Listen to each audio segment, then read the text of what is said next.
Assalamu alaikum and very good morning to all of you.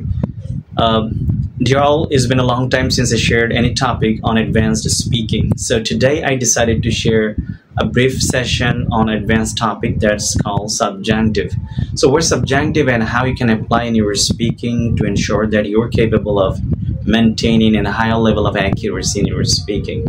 So subjunctive is that actually if in your principal clause there are certain verbs like suggest, recommend, urge, okay, like this there are some other verbs.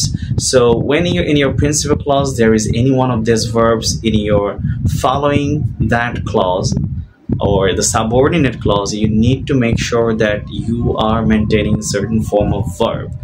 Okay, আমি just একটু বলি যে principal ক্লজের মধ্যে যদি আমার suggest, advise, recommend, urge, ঠিক আছে, demand এই ওয়ার্ডগুলো থাকে, তাহলে আমি এরপরে যে দ্যাট ক্লজটা দিব সেখানে আমি কিন্তু ইচ্ছা মতো ভার্ব চুজ করতে পারবো না, সেখানে কিছু নিয়ম কানুন আছে, সেটা আমি বলছি। যেমন the doctor advised that he leave smoking। এটা শুনতে যদি একটা আনকমন শোনাচ্ছে, হি এর পরে লিভ কিভাবে আসবে, না এটা হি লিভই হবে, ঠিক আছে। কেন? দ্য ডক্টর অ্যাডভাইসড, এখানে প্রথম ক্লজটা হচ্ছে প্রিন্সিপাল ক্লজ। এই প্রিন্সিপাল ক্লজের মধ্যে সাজেস্ট যেহেতু আছে অথবা কমান্ড, যে এখানে আমি আমার বাক্যে যেটা ছিল suggest, the doctor suggested that.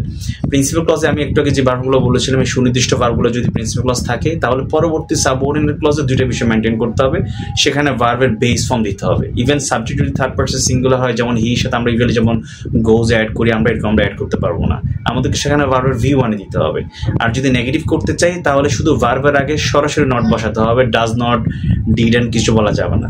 যেমন এই বাক্যটাকে যদি নেগেটিভ আমরা চিন্তা করি, দ্য ডক্টর সাজেস্টেড দ্যাট অথবা the doctor recommended that he not smoke, weird শোনা যেতে পারে, বাট এটা হচ্ছে স্পোকেন ইংলিশের অথবা ইংলিশের একটা অ্যাডভান্সড অ্যাপ্লিকেশন কেস।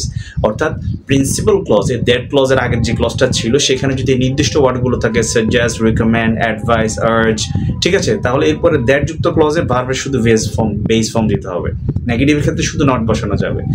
এখন আমরা বলতে পারি যে আমরা অনেকে তো অনেকদিন ইউজ করে আসছি যে the doctor suggested that he should leave smoking, না এটা ভুল, কিন্তু এটা খুব বহুল প্রচলিত একটা ভুল।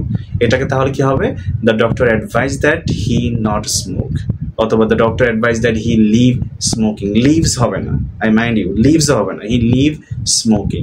কেননা এখানে পরবর্তী ক্লজে ভার্বের সাবজেক্টিভ ফর্মুলা অ্যাপ্লাই করতে হবে, ঠিক আছে। আমি তো বলেছি যে এটা কখন অ্যাপ্লাই করতে হয়, যখন এর আগের ক্লজে আমি প্রিন্সিপাল ক্লজে সুনির্দিষ্ট ভার্বগুলো থাকে ফাইনাল ভার্ব হিসাবে।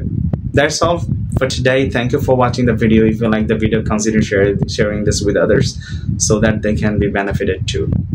If you want classes or discussion on any certain topic, please let me know in the comment section so that I can focus more classes on your desired topics. Thank you once again.